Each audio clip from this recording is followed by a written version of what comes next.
Hello नमस्कार साथियों, आप सभी का स्वागत है VIP India education YouTube channel पर। और आज आरडब्ल्यूए की रेलवे विज्ञान बुक का चैप्टर नंबर 14 प्रकाश फिजिक्स का लास्ट चैप्टर के इसके क्वेश्चन करेंगे। ये इसका थर्ड पार्ट है प्रकाश का। इससे पहले दो पार्ट कराए जा चुके हैं, वो थ्योरी पोर्शन। इसके ये क्वेश्चन है।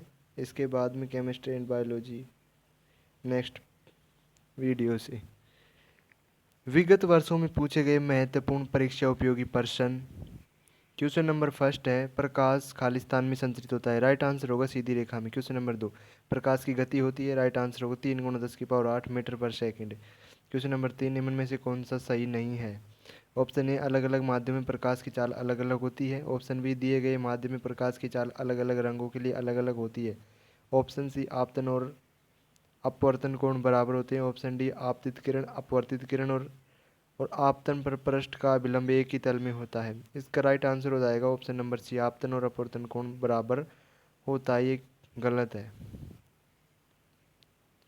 क्वेश्चन नंबर चार, यदि प्रकाश की किरणें किसी समतल दर्पण के 30 डिग्री के आपतन कोण पर गिरती है तो परावर्तन कोण कितना होगा। राइट आंसर होगा 30 डिग्री। समतल दर्पण है, कोण आई बराबर कोण आर। क्वेश्चन नंबर पाँच, निम्न में से कौन सा परावर्तन का नियम नहीं है। इसका राइट आंसर हो जाएगा, परावर्तन प्रकाश की गति को प्रभावित करता है। ये परावर्तन का नियम नहीं है।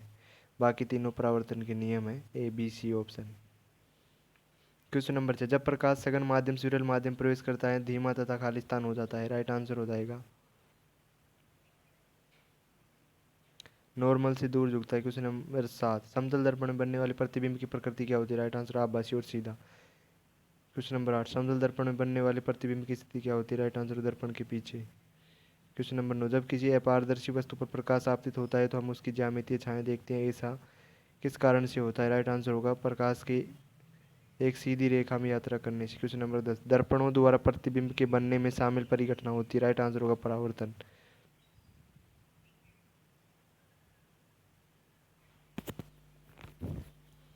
क्वेश्चन नंबर 11, गोलीय दर्पण द्वारा उत्पन्न आवर्धन खालिस्तान के बराबर होता है। राइट आंसर होगा प्रतिबिंब की ऊंचाई बटा वस्तु की ऊंचाई। क्वेश्चन नंबर 12, अवतल दर्पण का वक्रता केंद्र कहाँ स्थित होता है। राइट आंसर होगा दर्पण के सामने। क्वेश्चन नंबर 13, एक वस्तु को अवतल दर्पण के फोकस और ध्रुव के बीच रखा जाता है। निर्मित प्रतिबिंब कैसा होगा। राइट आंसर हो जाएगा इसका आभासी, सीधा एवं बड़ा। क्वेश्चन नंबर 14, किसी दिए गए गोलीय दर्पण के वक्रता केंद्र और ध्रुव को जोड़ने वाली रेखा को कहा जाता है। राइट आंसर हो जाएगा मुख्य अक्ष। क्वेश्चन नंबर 15, गोलीय दर्पण के मुख्य फोकस के बारे में निम्नलिखित में से कौन सा सत्य नहीं है। राइट आंसर हो जाएगा ऑप्शन नंबर सी, केवल थर्ड सही नहीं है। मुख्य फोकस वह बिंदु है जहाँ से परावर्तन के बाद सभी आपतित किरणें मिलती है। ये गलत है। क्वेश्चन नंबर 16, जब आप चम्मच के सामने वाले भाग को देखते हैं चम्मच में आपका एक उल्टा प्रतिबिंब बनना है। चम्मच का सामने वाला भाग किस तरह कार्य करता है। राइट आंसर होता है अवतल दर्पण की भांति कार्य करता है। क्वेश्चन नंबर 17, दर्पण सूत्र के अनुसार गोलीय दर्पण की फोकस दूरी की बराबर होती है। गोलीय दर्पण की फोकस दूरी होती है यूवी अपॉन में यू प्लस में वी। क्वेश्चन नंबर 18, उत्तल दर्पण का प्रयोग किस में किया जाता है। राइट आंसर होगा वाहनों में रियर व्यू मिरर, पीछे के वाहनों को देखने के लिए। क्वेश्चन नंबर 19, दर्पण सूत्र क्या है। दर्पण सूत्र हो जाएगा, राइट आंसर हो जाएगा 1/u+1/v बराबर हो जाएगा 1/f। ये दर्पण सूत्र है। क्वेश्चन नंबर 20, कौन सी परिघटना पृथ्वी के वायुमंडल में प्रकाश की किरण को मुड़ने का कारण बनती है। राइट आंसर होगा वायुमंडलीय अपवर्तन। क्वेश्चन नंबर 21, उसी परिघटना का नाम बताइए जिसके कारण कांच के प्रिज्म से गुजरते समय सफेद प्रकाश 7 प्रकरणों में विभाजित हो जाता है। राइट आंसर होगा परिक्षेपण। क्वेश्चन नंबर 22, तारों के टिमटिमाने में कौन सी घटना उत्तरदायी है। राइट आंसर होगा वायुमंडलीय अपवर्तन। क्वेश्चन नंबर 23, प्रकाशिक तंतु किस सिद्धांत पर कार्य करता है। राइट आंसर होगा टोटल इंटरनल इफेक्ट, पूर्ण आंतरिक परावर्तन, TIR। क्वेश्चन नंबर 24, एक वस्तु को एक अवतल लेंस के मुख्य फोकस पर रखा जाता है। इनमें से कौन सा विकल्प निर्मित प्रतिबिंब के अभिलक्षणों को निरूपित करता है। राइट आंसर हो जाएगा आभासी और अत्यधिक छोटा होगा। क्वेश्चन नंबर 25, गोले लेंस बनाने में निम्न में से किस पदार्थ का उपयोग नहीं किया जा सकता। राइट आंसर हो लकड़ी का उपयोग नहीं किया जा सकता। क्वेश्चन नंबर 26, जब कोई किरण उत्तल लेंस के मुख्य अक्ष के समांतर आपतित होती है तो अपवर्तित किरण खालिस्तान से होकर गुजरेगी। राइट आंसर हो जाएगा इसका मुख्य फोकस से गुजरेगी। क्वेश्चन नंबर 27, जल में डूबे हुए कुछ कांच के कंचों को देखने पर उनका आकार वास्तविक आकार से बड़ा दिखाई देता है, ऐसा होता है क्योंकि जल एक खालिस्तान के रूप में कार्य करता है। राइट आंसर होगा उत्तर लेंस की भांति। क्वेश्चन नंबर 28, एक लेंस की फोकस दूरी उसकी क्षमता के बीच सही संबंध क्या होगा? पी बराबर 1 में एफ। क्वेश्चन नंबर 29, एक उत्तल लेंस की फोकस दूरी होती है। राइट आंसर धनात्मक। उत्तल लेंस की फोकस दूरी धनात्मक होती है, अवतल की ऋणात्मक होती है। क्वेश्चन नंबर 3, जब सफेद प्रकाश कांच के प्रिज्म पर पड़ता है तो किस वर्ण में अधिकतम विचलन होता है? राइट आंसर होगा बैंगनी। क्वेश्चन नंबर 31, जब सफेद प्रकाश की पतली किरण जो प्रिज्म से गुजरता है तो प्रकाश वर्ण विक्षेपित होता है। क्वेश्चन नंबर 32, एक त्रिभुजाकार कांच के प्रिज्म के माध्यम से अपवर्तित होने वाली प्रकाश किरण के लिए विचलन कोण के बीच का कोण होता है। राइट आंसर हो जाएगा ऑप्शन नंबर डी, आपतित किरण और निर्गत किरण। क्वेश्चन नंबर 33, वायु के सापेक्ष जल एवं कांच के अपवर्तनांक क्रम से 4/3 तथा 3/2 है। कांच के सापेक्ष जल का अपवर्तनांक ज्ञात कीजिए। ये क्वेश्चन बहुत इंपॉर्टेंट है। इसका राइट आंसर हो जाएगा 8/9। दिया गया है क्या? वायु के सापेक्ष जल का अपवर्तनांक 4/3 और वायु के सापेक्ष कांच का अपवर्तनांक 3/2 और कांच के सापेक्ष अपना जल का अपवर्तनांक पूछ रहा है, यानी GMW बराबर हो जाएगा NMW बटा में NMG। NM कट जाएगा, 4/3 बटा में 3/2 यानी हो जाएगा 8/9। कांच के सापेक्ष जल का अपवर्तनांक 8/9 हो जाता है।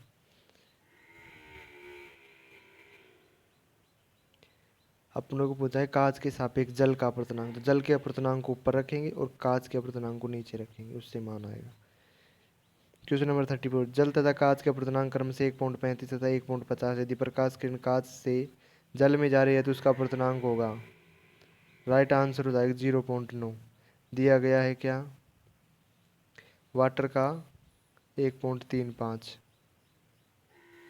और ग्लास का 1.50। अपने को पूछ रहा है कांच से जल में, कांच से जल में तो वाटर का ऊपर आएगा 1.35 बटा में 1.50। राइट आंसर हो जाएगा 0.9। क्वेश्चन नंबर 35, जल का अपवर्तनांक 4/3 है तो प्रकाश जल में प्रकाश की गति क्या होगी? राइट आंसर हो जाएगा जल में प्रकाश की गति होगी 2.25 × 10⁻8 मीटर पर सेकेंड। ये कैसे आया? जल का अपवर्तनांक 4/3 है, V बराबर C/m होता है। सी का मान 3 × 10⁸ मीटर पर सेकेंड होता है, बटा m अपने को दे रखा है 4/3। सोल्व करेंगे 2.25 × 10⁸ मीटर पर सेकेंड हो जाएगा। क्वेश्चन नंबर 36, एक माध्यम जिसका अपवर्तनांक सूचकांक 1.5 है तो प्रकाश की गति, गति पूछ रहा है इसमें।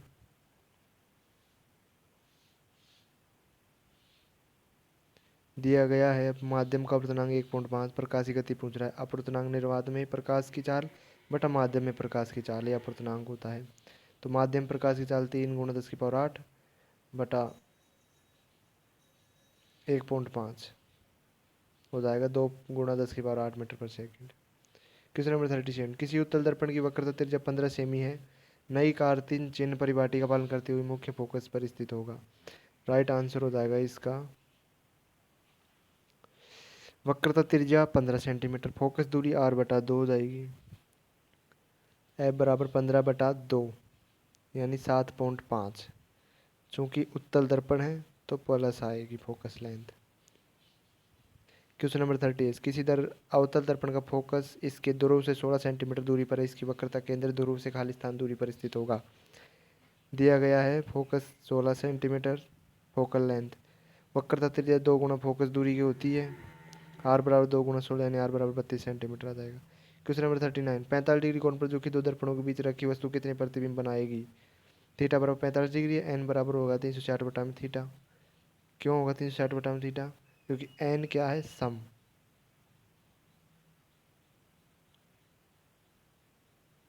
प्रतिबिंब की संख्या हो जाएगी N-1 यानी 8 - 1 बराबर 7। क्वेश्चन नंबर 40, किसी वस्तु को एक 18 सेमी दूरी वाले अवतल दर्पण के सामने 21 सेमी की दूरी पर रखा जाता है। दर्पण द्वारा उत्पादन आवर्धन क्या होगा? फोकल लेंथ -18 सेंटीमीटर, अवतल दर्पण है। U -12 सेंटीमीटर, V और M पूछ रहा है तो 1/f बराबर 1/v प्लस 1/u। 1 में f का मान -18 बराबर 1/v माइनस 1/12। सोल्व करने पर आ जाएगा 1/v बराबर 1/36, v बराबर 36। आवर्धन m बराबर होता है -v/u। वी का मान 36, यू का मान -12, एम बराबर प्लस की 3 आवर्धन आ जाएगा। क्वेश्चन नंबर 41, किसी वस्तु को एक 12 सेमी फोकस दूरी वाले अवतल दर्पण के सामने 26 सेमी की दूरी पर उसके मुख्य अक्ष पर रखा गया है, इसका प्रतिबिंब बनेगा। राइट आंसर हो जाएगा ऑप्शन नंबर सी, एफ बराबर -12 सेमी, यू बराबर -26 सेमी, वी निकालना है 1/f बराबर 1/v प्लस 1/u से फॉर्मूले मान रखेंगे, वी बराबर माइनस का 22.22 आ जाएगा सेमी। वस्तु का प्रतिबिंब 12 सेमी और 24 सेमी के बीच स्थित किसी बिंदु पर बनेगा। क्वेश्चन नंबर 42, 1 सेमी आकार वाली किसी वस्तु को एक 16 सेमी फोकस लेंथ वाले अवतल दर्पण के सामने 24 सेमी की दूरी पर रखा गया है। निर्मित प्रतिबिंब होगा और इसकी ऊंचाई क्या होगी। दिया गया वस्तु का आकार 1 centimetre, focal length -16 centimetre, you minus का 24 सेंटीमीटर। वी निकालेंगे 1/f बराबर 1/v प्लस 1/u फॉर्मूले से। वी का मान -48 हो जाएगा, वी बराबर -वी है, अतः प्रतिबिंब वास्तविक एवं उल्टा होगा। आवर्धन निकालेंगे एम बराबर -v/u या I/o, तो इसका मान I बराबर हो जाएगा 2 सेंटीमीटर, माइनस का 2 centimetre.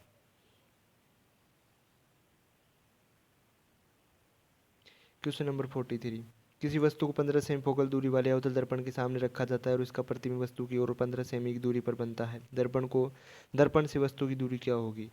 Focal length -15 centimetre, v minus का 45 सेंटीमीटर, यू निकालना है तो 1/f बराबर 1/v प्लस 1/u फॉर्मूले से यू का मान आ जाएगा -22.5 सेंटीमीटर। क्वेश्चन नंबर 44, 30 सेमी और 15 सेमी फोकल लेंथ के दो पतले लेंस एक दूसरे के संपर्क में रखे जाते हैं तो संयोजित फोकस दूरी क्या होगी। F1 बराबर 30 सेंटीमीटर, F2 15 सेंटीमीटर है। संयोजित फोकस दूरी 1/f बराबर हो जाएगी 1/f1 प्लस 1/f2, 1/30 प्लस 1/15 यानी 3/30, F बराबर हो जाएगा 10 सेंटीमीटर। क्वेश्चन नंबर 45, एक लेंस की क्षमता +2 डायोप्टर है, इसकी फोकस दूरी सेमी में कितनी होगी। P बराबर +2 डायोप्टर, फोकल लेंथ पूछ रही, P बराबर 1/f होता है तो F बराबर 1/p 1/2 यानी 0.5 मीटर और सेमी में हो जाएगी 50 सेंटीमीटर। क्वेश्चन नंबर 46, एक अभिसारी लेंस की फोकस दूरी 20 सेमी है, इसकी क्षमता क्या होगी। क्षमता लेंस की फोकस दूरी F बराबर 20 सेंटीमीटर है और P बराबर होता है 1/f और F मीटर में हो जाएगा 0.2 मीटर, तो 1/0.2 यानी कि 5 डायोप्टर। क्वेश्चन नंबर 47, एक उत्तल लेंस की फोकस दूरी 10 सेमी तथा उत्तल लेंस की फोकस दूरी 20 सेमी यानी 5 सेमी की दूरी पर रखा जाता है। संयोजित लेंस की क्षमता ज्ञात करो। F1 10 सेमी, F2 माइनस का 20 सेंटीमीटर आएगा और बीच की दूरी है 5 सेंटीमीटर, तो 1/f बराबर 1/f1 प्लस 1/f2 माइनस में x अपॉन में F1 F2 संयोजित है, तो 1/10 प्लस 1/में माइनस का 20 माइनस के 5/10 गुणा माइनस का 20, ये हो जाएगा 2 माइनस में 1/20 प्लस 5/200, सोल्व करेंगे तो 15/200 यानी 3/40, F बराबर हो जाएगा 40/3 सेंटीमीटर और इसको 100 मीटर सेंटीमीटर को मीटर में बदलेंगे, 100 से गुणा करेंगे तो 2/15 मीटर आ जाएगा। अब P निकालना है तो P बराबर होता है 1/f, 1/f का मान है 2/15, तो हो जाएगा 15/2 यानी कि 7.5 डायोप्टर क्षमता हो जाएगी। क्वेश्चन नंबर 48, एक अवतल लेंस से 30 सेमी की दूरी पर रखी गई वस्तु द्वारा लेंस से 10 सेमी की दूरी पर आभासी सीधा प्रतिबिंब निर्मित होता है, लेंस द्वारा उत्पन्न आवर्धन कितना होगा। आवर्धन निकालना है, V बराबर -10, U बराबर -30, आवर्धन होता है M बराबर माइनस का V अपॉन में U, माइनस का 10 माइनस का 30 यानी 1/3 हो जाएगा।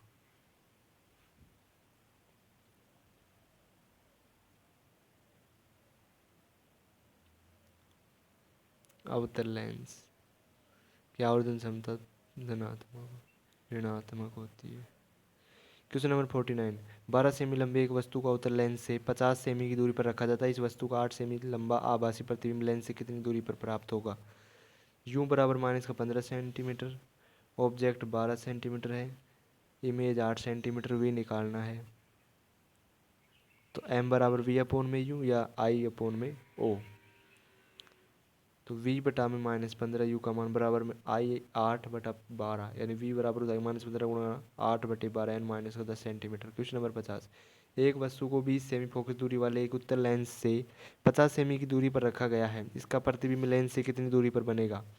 u बराबर -50 सेंटीमीटर, फोकल लेंथ प्लस इसका 20 सेंटीमीटर, 1/f बराबर 1/v माइनस 1/u से 1/20/1/v माइनस में 1/में u का मान -50। तो v का मान आ जाएगा 100/3 यानी 33.33 सेंटीमीटर। Question number 51। किसी वस्तु को 4 डायोप्टर क्षमता वाले लेंस के मुख्य अक्ष पर 30 सेमी की दूरी पर रखा गया, निर्मित प्रतिबिंब होगा। क्षमता है 4 डायोप्टर, दर्पण के प्रतिबिंब की दूरी है -30 सेंटीमीटर।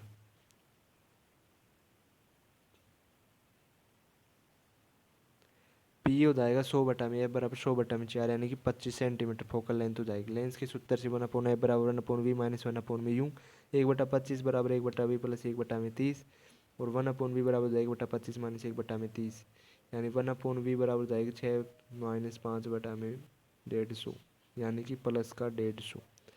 v धनात्मक चिन्ह दर्शाता है कि प्रतिबिंब लेंस के प्रकाशित केंद्र से दाईं ओर 150 सेमी पर बनता है तथा प्रतिबिंब वास्तविक तथा उल्टा होगा।